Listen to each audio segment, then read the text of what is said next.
इनेलो party के राष्ट्रीय अध्यक्ष चौधरी अभय सिंह चौटाला ने कहा, स्वर्गीय चौधरी देवीलाल के जन्म दिवस पर 25 सितंबर को रोहतक में होने वाले सम्मान दिवस समारोह रैली ऐतिहासिक होगी, जिसमें लाखों की संख्या में कार्यकर्ता रोहतक पहुंचकर देवीलाल का श्रद्धासुमन अर्पित करेंगे।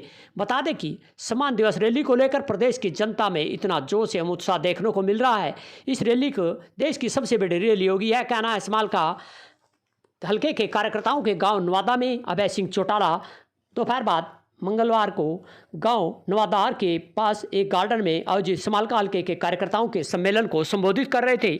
इस दौरान अभय सिंह चौटाला ने कहा, हल्के के कार्यकर्ताओं की हजारों की संख्या में सम्मान दिवस समारोह में रोहतक में पहुंचने का निमंत्रण दिया गया। सम्मेलन में पहुंचने पर राष्ट्रीय अध्यक्ष चौधरी अभय सिंह चौटाला व प्रदेश अध्यक्ष रामपाल माजरा का पार्टी के जिला अध्यक्ष कुलदीप राठी, प्रताप सिंह समालका हल्का प्रभारी, समालका से राजेश जटूपुर अध्यक्ष मनोज जोरासी, साथ ही सुमन मसरोली इनेलो महिला प्रदेश महासचिव, कपिल देसवाल, चौधरी मुस्लिम, जलालपुर द्वितीय, सलीम नवादा, किसान मोर्चा जिला अध्यक्ष राजू नादल, डाहर रामकुमार नंबरदार, हेमराज जागलान, ओम प्रकाश सेरा, व्यापार प्रकोष्ठ के प्रदेश महासचिव रणबीर देसवाल, डॉक्टर राजपाल रोड, कृष्ण छपोकर, रेणु त्यागी व प्रवीण मलिक, रविंद्र बिंजोल, निवसान मलिक, अजमेर नौलथा, सरोजबाला गुरु व सुनीता शर्मा सहित अनेक यहाँ पर पहुंचे। फूल मालाओं से जोरदार स्वागत किया गया। इस दौरान हल्के के पदाधिकारियों एवं सीनियर कार्यकर्ताओं के सम्मान दिवस रैली को लेकर ड्यूटियां भी लगाई गई है, जिस पर सभी ने यहाँ पर भरोसा दिलाया है कि पानीपत जिले के चारों हल्कों से भारी संख्या में कार्यकर्ता रोहतक में पहुंचेंगे। वहीं इस दौरान चौधरी अभय सिंह चौटाला ने कहा, प्रदेश की जनता ने भाजपा के पिछले राज में सहयोगी पार्टी रही जेजेपी पार्टी का भी इलाज कर दिया है। वहीं उन्होंने कांग्रेस पार्टी को भी उन्होंने बीजेपी पार्टी की बे पार्टी बताया है और कहा है कि आने वाला समय प्रदेश में इनेलो पार्टी का होगा। आज सभी राजसी जनता परेशान है और सभी वर्गों के एक समान भाव से साथ लेकर चलने वाली पार्टी इनेलो पार्टी है। इस दौरान यहाँ पर पहुँचे सभी हल्के के कार्यकर्ताओं को चौधरी अभय सिंह चौटाला ने कहा कि 25 सितंबर को स्वर्गीय चौधरी देवीलाल के जन्मदिवस पर रोहतक में होने वाली सम्मान दिवस रैली में ऐतिहासिक रैली में पहुंचे और बड़ी संख्या में कार्यकर्ताओं को इस रैली में पहुंचकर चौधरी ताऊ देवीलाल को श्रद्धासुमन अर्पित करने का आह्वान किया गया। इस दौरान क्या कहा चौधरी अभय सिंह चौटाला का आपको सुनवाते हैं। यमुना भाट न्यूज के लिए उमेश त्यागी की रिपोर्ट। उनसे पहले बोलने वाले साथियों ने सारी बातें विस्तार से आपके सामने रखी। प्रदेश में आज किस किस्म के हालात हैं, आज किन परिस्थितियों से हम गुजर रहे हैं, प्रदेश में तीसरी बार बीजेपी की सरकार कैसे बनी है और उसके साथ साथ 25 सितंबर को चौधरी देवीलाल जी के जन्मदिन को जिसे हम सम्मान दिवस के रूप में मनाते हैं, उसके बारे में भी आपके सामने आपको निमंत्रण देने का काम किया। अगर मैं उन्हीं बातों को दोहराऊंगा तो साथियों बहुत समय लग जाएगा।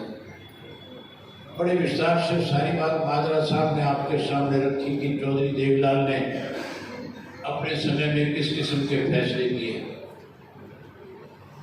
कैसे चौधरी देवीलाल जब सत्ता में होते थे तो लोगों को सुख सुविधाएं प्रदान करते थे, और जो सत्ता से पार होते थे तो सरकार की तरफ से अगर किसी की अनदेखी की जाती थी या किसी के साथ ज्यादती की जाती थी तो फिर चौधरी देवीलाल उसके साथ जाकर के खड़े हो जाते थे, तब तक उसकी लड़ाई को लड़ते थे जब तक उसको न्याय नहीं मिल जाता था।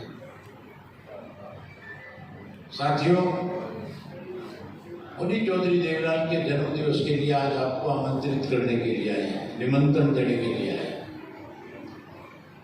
मैं और माजरा साहब पिछले 1 वर्ष से लगातार प्रदेश के अलग अलग गांव में जा रहे हैं। उससे पहले भी मैं हरियाणा प्रदेश के 2000 गांव में परिवर्तन यात्रा के दौरान गया था। और जब यात्रा में गया था तो लोग खुल करके कहते थे कि हम बीजेपी की सरकार से परेशान हैं। लोग कहते थे हम इसको बदलना चाहते हैं। हमारी बात सुनने के लिए बड़ी संख्या में लोग आते थे, बात सुनते थे, समर्थन देते थे। जैसे जैसे चुनाव नजदीक आया लोगों का मन बदल गया। और लोगों ने मन बदल करके ये फैसला ले लिया कि अब की बार कांग्रेस बीजेपी को हटाएंगे, कांग्रेस की सरकार बनाएंगे। ऐसा फैसला था कि नहीं था लोगों का? इसी तरह का मन बना हुआ था। अब जब मैं 1 साल से लगातार लोगों के बीच में दोबारा गया, तब मैंने वहां लोगों से पूछा ये तीसरी बार सरकार कैसे बनी? तो कहने लगे दूसरी बार भी हमारी गलती से बनी, तीसरी बार भी हमारी गलती से बनी। मैंने पूछा दूसरी बार कैसे गलती हुई? कहने लगे हमने जननायक जनता पार्टी वालों पे विश्वास कर लिया। हमने तो बीजेपी को सत्ता से पार कर दिया था। बीजेपी को केवल 40 सीट मिली थी, 50 सीट विपक्ष के खाते में आई थी। 50 सीटें विपक्ष जीत गई, जीतने के बाद भी सरकार नहीं बना सकी। इसलिए नहीं बना सकी 10 ऐसे एमएलए जुड़ करके आए थे तो ये कहते थे कि हम बीजेपी को जमुना पार करेंगे, 75 पार वाले को जमुना पार कर देंगे। ये भी कहते थे चौधरी देवीलाल जी की नीतियों को लागू करेंगे और बहुत सारे वायदे करते थे। घड़ियाली आंसू बहाते थे, बेचारे बनते थे, कहते थे घर से निकाल दिए। लोगों ने कहीं ना कहीं उन पे भरोसा जता दिया। नतीजा ये निकला कि 10 जिता दिया और वो 10 जिताने के बाद जिस बीजेपी को जमुना पार करने की बात करते थे उसी का राज बना दिया, उसी की सरकार बना दी, उसी में शामिल हो गए। 5 वर्ष प्रदेश को लूटा, अनेक घोटाले किए। अगर सबका जिक्र करूंगा तो टाइम लगेगा। धान का घोटाला हुआ सबसे पहले, और धान का जो घोटाला था वो छोटा मोटा नहीं था, हजारों करोड़ का था। 250 रुपए 300 रुपए किसान की जेब से नमी के नाम पे निकाल लिए गए। जब विधानसभा में मैंने ये बात तुम्हारा पक्ष रखा मुख्यमंत्री के सामने कि किसान की जेब से पैसे निकाले जा रहे हैं, 250-300 रुपए नमी के नाम पे काटे जा रहे हैं, तो मुख्यमंत्री ने मेरी रूडा की कमेटी बना दी। मैं मंडियों में गया, अम्बाड़ा गया, कुरुक्षेत्र गया, करनाल गया, तरावड़ी गया। मंडी में धान पड़ा था, किसान खड़े थे। मैंने पूछा क्या भाव बेच रहे? कहने लगे लागत मूल्य में नहीं मिल रहा, सरकारी रेट नहीं मिल रहा, पैसे काटे जा रहे हैं। उन्होंने जेब फार्म और पर्चे मुझे दिखाए और उसमें लिखा था 250 रुपए नमी के जो थे, लिखा हुआ था कि 250 रुपए नगद दे दिया। तुम्हें भी नगद दिए थे क्या? ना जी। तुम्हारे पर्चे कटे उन पे लिखा तो होगा नगद दिए। तो सरकारी खरीद थी, उसमें ये बात लिखी हुई थी। पैसे देते नहीं थे, कहते थे नगद दे दिए। मैंने मुख्यमंत्री को कहा ये बता दे ये किसके खाते में पैसे गए? मिल मालिक के खाते में गए, आड़तिये के गए, या तो एजेंसी खरीद कर लिए उसके खाते में गए, या तेरे सरकार के खजाने में आ गए? कोई जवाब नहीं था। आखिर कहने लगा मैं इंक्वायरी कराऊंगा। आज तक इंक्वायरी नहीं हुई क्योंकि सत्ता में बैठे लोग मिल के खा गए। इंक्वायरी किसकी करे तो खुद पकड़े जाए, चोर तो खुद थे। उसके बाद शराब का घोटाला हुआ, वो भी छोटा मोटा नहीं था, वो भी हजारों करोड़ का था। पेपर लीक घोटाला हुआ, रजिस्ट्री घोटाला हुआ, और यहां तक भी सरकारी दवाइयों की खरीद में 450 करोड़ रुपए कागजों में दिखा के वो भी डकाया। जब इतने बड़े बड़े घोटाले हुए तो लोगों ने फैसला कर लिया कि अगली बार तो इनकी रान जरूर काटेंगे, इनको सत्ता में नहीं रहने देंगे। जिन लोगों ने दूसरी बार राज बनाया था उनका इलाज तो कर दिया आप लोगों ने। कर दिया कि नहीं कर दिया? जेजेपी कोई थारे संभाल काम बन जाएंगे जेजेपी का नाम लेने वाला? जो फौजी था यो भी आ गया।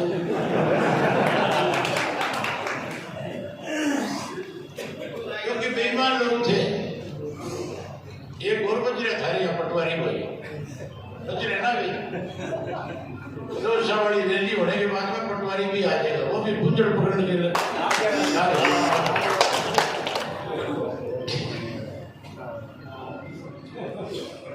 मेरा कहने का मतलब है जिन लोगों ने बेईमानी करी आपके साथ, आपने उनको सबक सिखा दिया। जो कहते थे हमारे 17% वोट है, तो कहते थे हमारे 10 MLA जीत गए, अगली बारी 45 से राज बनाएंगे, उनको माइनस पे लाके छोड़ दिया, तसल्ली करा दी। अब ये तीसरा राज कैसे बना, ये जब लोगों से पूछते हैं तो लोग और नई बात बताते हैं। मैं तुम्हारे से पूछता हूँ, ये तीसरी बार बीजेपी का राज कैसे बना, किसने बनाया? जोर से बोल के बताओ किसने बनाया? बाबू बेटा ने बना दिया। ये राज बना कैसे दिया ये भी पता है क्या तुम्हें? ये पता नहीं है कैसे बना दिया, कहते तो बाबू बेटा ने बना दिया। ये जो राज बनाया है ये बड़ा षड्यंत्र था। हम जब गांव में पंचायत का चुनाव करते हैं, अगर कोई सरपंच बढ़िया आदमी हो, अच्छा काम करता है, तो राजनीति से ऊपर उठ के उसको दोबारा बनाते हैं, 3 बार बनाते हैं, 4 बार बनाते हैं। बनाते हैं कि नहीं बनाते हैं? और अगर सरपंच ठीक काम ना करे, सरपंच परेशान करना शुरू कर दे, तो बदल देते हैं नहीं बदल देते? ये MLA के चुनाव में होता है। जो MLA ढंग से काम नहीं करता, जो लोगों को मान सम्मान नहीं देता, जो लोगों के साथ जाकर के अधिकारियों से न्याय नहीं करवा सकता, लोग उसको अगली बारी MLA से भी बदल देते हैं, चाहे वो किसी भी पार्टी का। बदलते हो कि नहीं बदलते?